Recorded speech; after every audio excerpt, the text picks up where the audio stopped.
ಸೋಮಾಜಿರಾವ್ ಅಂತೇಳಿ ನಮ್ಮ ದಲಿತ ಸಂಘ ಸಂಸ್ಥೆಯ ರಾಜ್ಯ ಕಚೇರಿ ಎಸ್ಟಿ ವಿರೋಧಿ ನೀತಿಯನ್ನು ಖಂಡಿಸಿ ಈ ಒಂದು ಪತ್ರಿಕಾಗೋಷ್ಠಿಯನ್ನು ಮಾಡ್ತಾ ಇದ್ದೀವಿ.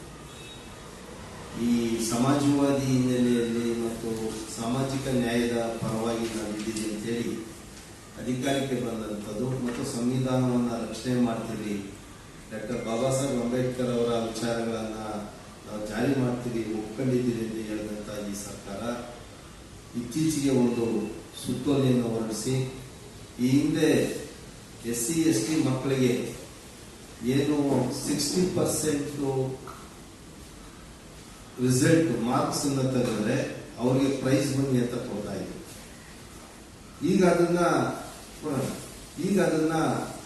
75% ತೆಗಿಬೇಕು ಅಂತ ಹೇಳಿದ್ದಾರೆ.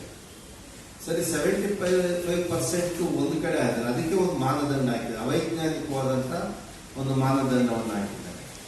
ಏನು 75% ನೀವು ತೆಗೆದ್ರೇನು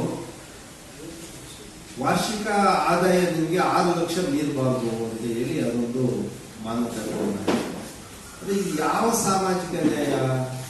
ಹಿಂದೆ ನೀವೆಲ್ಲ 60% ಇದ್ದಾಗ ಯಾವುದೇ ಮಾನದಂಡ ಹಾಕಿರ್ಲಿಲ್ಲ. ನೀವು ಇಲ್ಲ ಅವರ ಆರ್ಥಿಕ ಆದಾಯ 6 ಲಕ್ಷ ಇರಬೇಕು, 8 ಲಕ್ಷ ಇರಬೇಕು, 10 ಲಕ್ಷ ಇರಬೇಕು ಅಂತ ಹೇಳಿಲ್ಲ.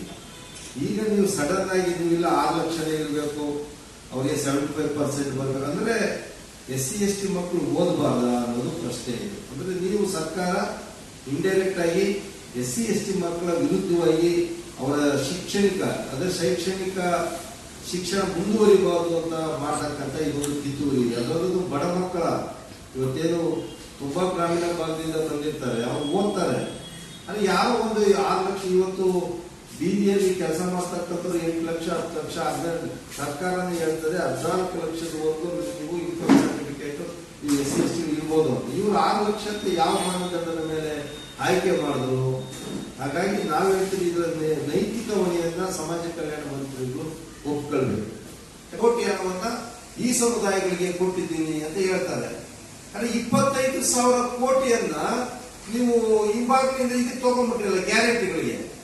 ಮೊನ್ನೆ ಅಸೆಂಬ್ಲಿ ನಡೆಯುವಂತ ಸಂದರ್ಭದಲ್ಲಿ ವಿರೋಧ ಪಕ್ಷದ ನಾಯಕರು ಸಿದ್ದರಾಮಯ್ಯನಿಗೆ ನೇರವಾಗಿ ಪ್ರಶ್ನೆ ಕೇಳಿದ್ದಾರೆ. ನೋಡ್ರಿ, ನಿಮ್ ತಾಕತ್ತಿದ್ರೆ ಒಕ್ಕಲಿಗರ ಅಭಿವೃದ್ಧಿ ನಿಗಮದ ತೆಗಿರಿ ₹1 ನೋಡೋಣ, ವೀರಶೈವ ಲಿಂಗಾಯತರ ಅಭಿವೃದ್ಧಿ ನಿಗಮ ತೆಗಿರಿ. ಇದು ಅಶೋಕರೇ ಹೇಳಿರೋದು.